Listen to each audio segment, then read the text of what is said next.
And the Bible says he wrestled with a man until the breaking of day. And in this struggle, this was a struggle really for identity, because identity is destiny. Identity is destiny. How you see yourself will determine where you will go in life. Identity is destiny. And we're looking at a young man, Jacob, who had grown up being named supplanter.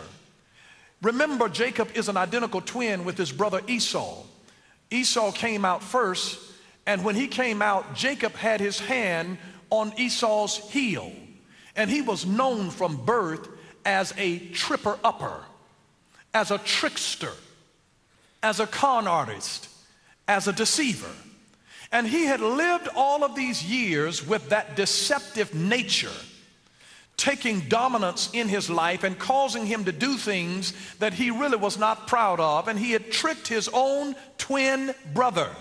And twins generally have a bond that is closer than just regular siblings. And he tricked his own twin brother out of the birthright, and he wasn't feeling good about himself. In fact, he's at a point now where he is feeling both guilt and shame. Guilt is over what you do. Shame is over who you are. And he was feeling guilt and shame.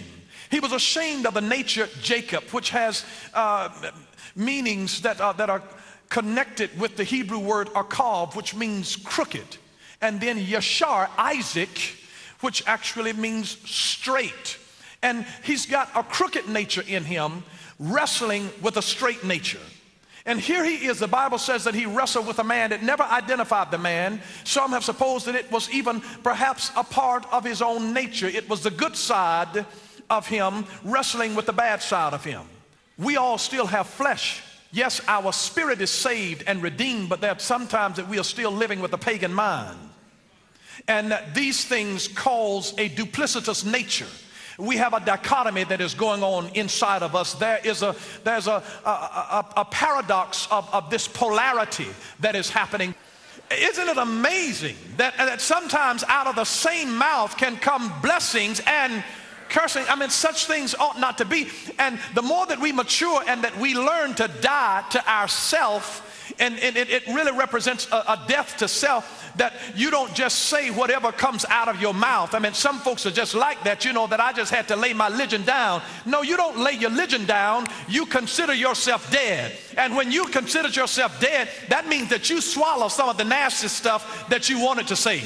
That you don't just cuss folks out at the drop of a hat and then pick your religion back up and just tell them, you know, I am saved, but you know, they just tick me off.